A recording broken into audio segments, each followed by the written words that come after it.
I bet none of you have done something so stupid with your friends that the police showed up at your house. Unfortunately, I did. My name is Jeremy McCarter, and this is my story. Now, to set the story up, it was the late 80s. The Beastie Boys were popular, short shorts for guys were starting to fade out, and the technology wave was all about this thing called a cordless phone. Now, the cordless phone solved a couple problems. You see, before this, wherever your phone plugged into the wall, that is where you had to stand. As long as the cord was, is basically how long your leash was. You could go as far as the cord would let you go. A second problem is that at any time, anywhere, anyone in your family could pick up the phone and listen in, or even begin to talk in your conversation. No good! The cordless phone helps solve one of those problems. You see, with the cordless phone, you are able to go upstairs, downstairs, outside, and even inside a neighbor's house at times, which is part of my story. I'm not sure about you, but sometimes me and my friends would sometimes get into fights. And that sometimes could mean harsh words. It could sometimes mean a physical fight. Other times it meant we would just take our stuff and go home. But on this particular occasion, it resulted in my friend pulling out his phone and going 911. And that's when I heard it. 911, how can we assist you? Yeah, I just want to let you guys know that my friend Jeremy is an idiot. End of call. What did he just do? I began to freak out because he had his cordless phone in my house. That means the police were going to come to my house and arrest me. You're right. I wasn't a smart kid because it should not have bothered me because the base for his phone was at his house. But I didn't realize that at that moment. And I thought, I'm not going to jail by myself. So I grabbed my cordless phone and I ran across the street and into his house and I dialed 911, talk. 911, how can we assist you? Yeah, I just wanted to let you know that Corey is a tool. Hang up. And to make a long story short, the both of us made 10 calls apiece to 911. And the police showed up. Our parents showed up. And it seemed like every single neighbor from our neighborhood showed up. It is awesome to have the police show up at your house because you and your friends are so stupid. Said no one ever.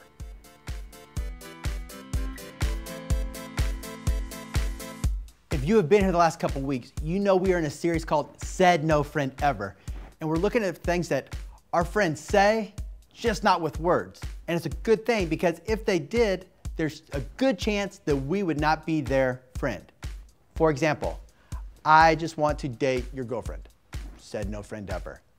I will be your best friend today, but I'm gonna ignore you tomorrow. Said no friend ever. I just wanna let you know that I told my parents that you bought the stuff so I wouldn't get in trouble.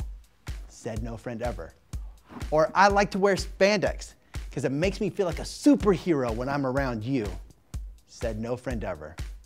Or my favorite is probably this. We clawed, we chained our hearts in vain. We jumped, never asking why.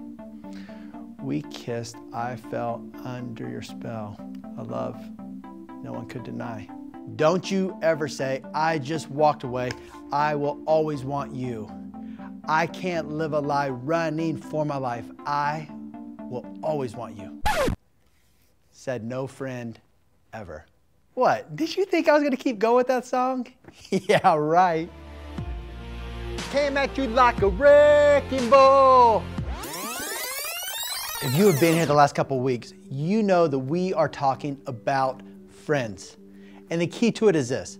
Our friends will never leave us the same. They'll either make us better or they'll make us worse. They will either build us up, tear us down. They will add or they will subtract. And because of that, we have to surround ourselves with the right friends. And more importantly, we need to be the right kind of friend, which is what we talked about last week. This week, we're going to look at the other side of the fence. What happens when a friend tells you, I will lead you away from God? Don't worry, they won't say it. They will just do it. Said no friend ever.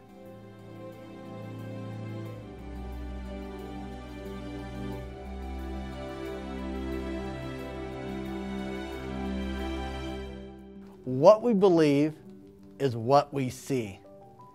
Every Christmas Eve, we always went to my aunt's house, and we would stay till late at night. And every year as we drove home, we would see these radio towers. And on top of a radio tower, there's a red blinking light. Do you know what else has a red blinking light? Rudolph's nose. So every Christmas we'd yell, Santa! To which my little brother would start screaming like a girl. He'd start jumping all over the car. Occasionally he'd wet his pants, and he believed that it was Santa. Now, why would he react that way?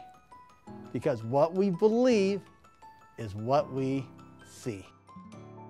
Here's the deal. If we believe that our friends are good friends, we're going to see good things.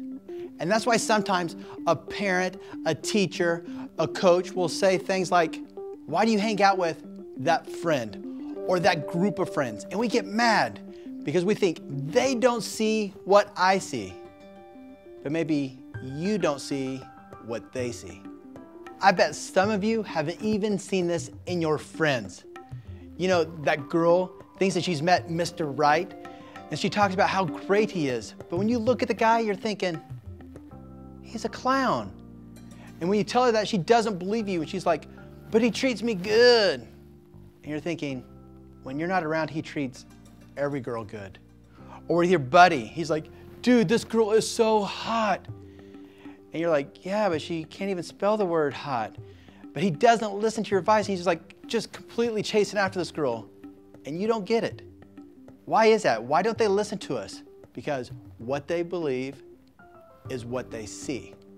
The question is, with our friends is, are we seeing it correctly? Because here's what I know.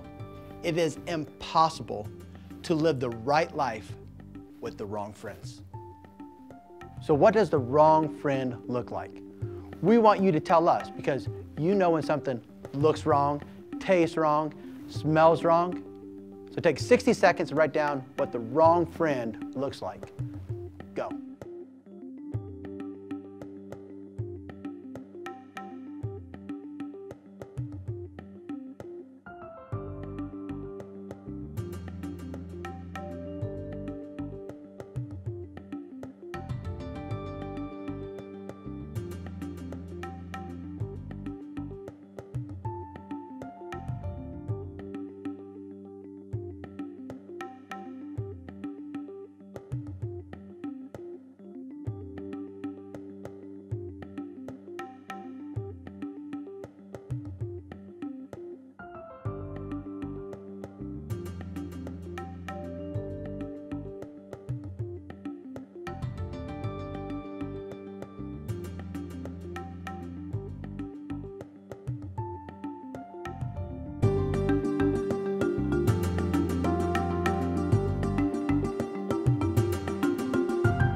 So what makes a wrong friend? I've asked my good friend, Vince Parker, to tell me what he believes makes a person the wrong kind of friend. Vince.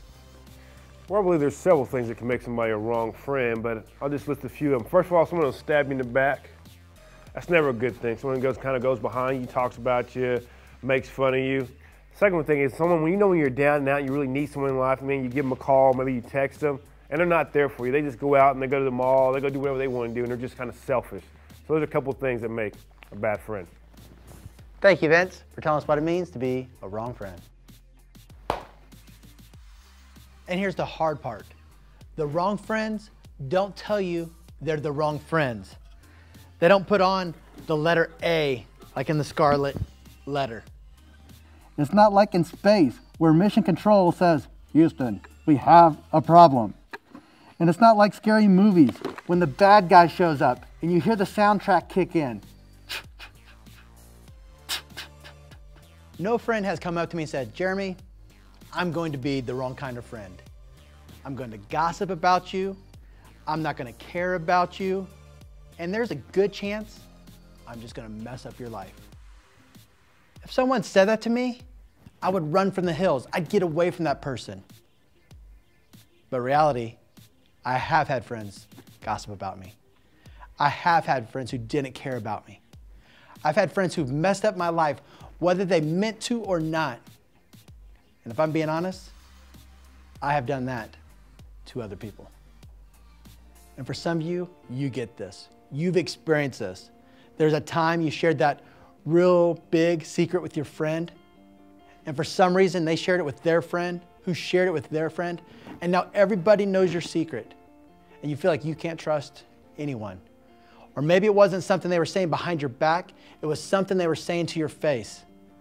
You know, they may have said, "You're fat, you're ugly, you're stupid, you're not good enough." And because they were your closest friends, you believed them. And you believe what they said more than what God said. Or maybe it was that lifestyle they said, you've got to live this way to fit in and to matter. And so you began to take steps into that lifestyle. But with each step came more regret. With each step came more shame. Once again, you cannot live the right life with the wrong friends. Last week, we looked at the story of a guy named Jonathan who cared so much for his friend David that he was willing to set down his kingship for the friendship. And David went on to become the king. And David then crowned his son Solomon to be the next king. Solomon was very wise and wrote many things about friendship, including this verse we are about to look at. Walk with the wise and become wise. Associate with fools and get in trouble. After building Israelite to its tallest point in history, Solomon crowned his son to be the next king. And that's where our story takes off. 1 Kings 12:1 says this, Rehoboam went to Shechem, where all Israel had gathered to make him king. So everybody's around him. They're ready to put the crown on his head. But before they do that, they say, hey, we have a concern. Your father was a hard master, they said. Lighten the harsh labor demands and heavy taxes that your father imposed on us. Then we will be your loyal subjects. And Rehoboam replied, give me 3 days to think this over, then come back for my answer. So the people went away. Now check out what happens. It says, then King Rehoboam discussed the matter with the older men who had counseled his father Solomon. What is your advice, he asked. How should I answer these people? And the older counselors replied, if you are willing to be a servant to these people today and give them a favorable answer, they will always be your loyal subjects. But listen to this next verse. But Rehoboam rejected the advice of the older men and instead asked the opinion of the young men who he had grown up with and were now his advisors. You see, Solomon rejected the wise and said, no, I'm going to listen to the advice of my friends. And how does that play out in the story? Verse 16, when all Israel realized the king had refused to listen to them, they responded, down with the dynasty of David. We have no interest in the son of Jesse. Back to your homes, O Israel.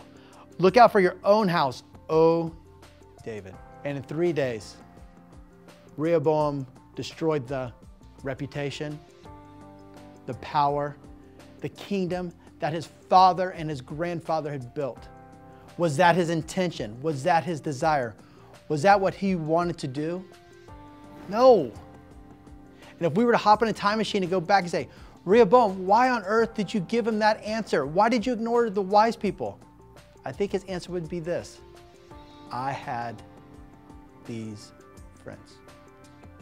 It's impossible to live the right life with the wrong friends.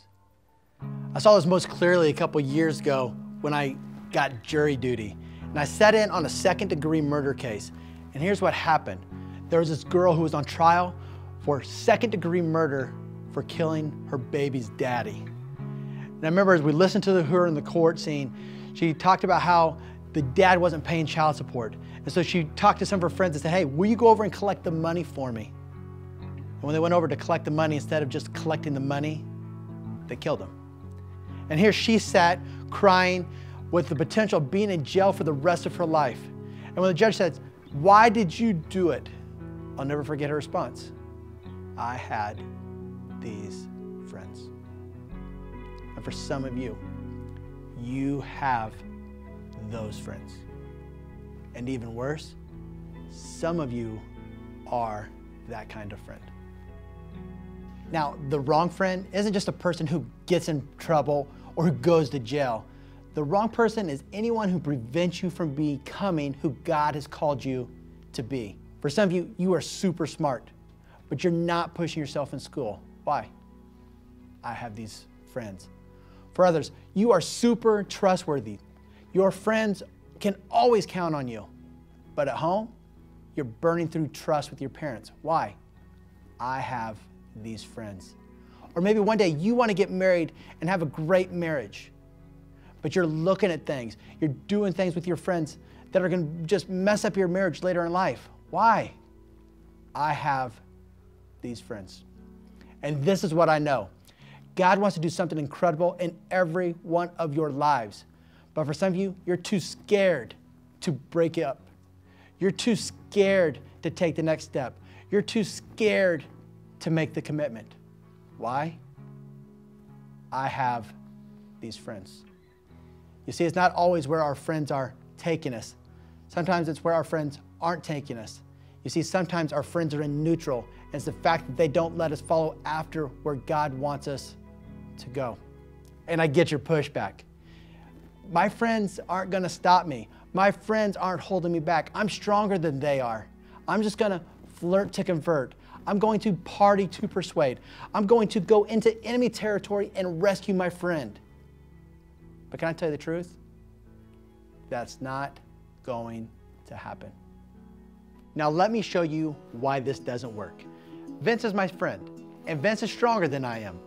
So I'm going to ask Vince to pull me up to his level. So Vince, pull me up to your level.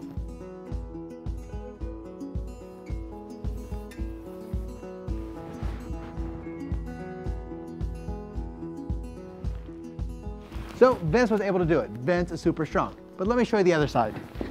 Even though Vince is a lot stronger than me, if Vince were to take my hand,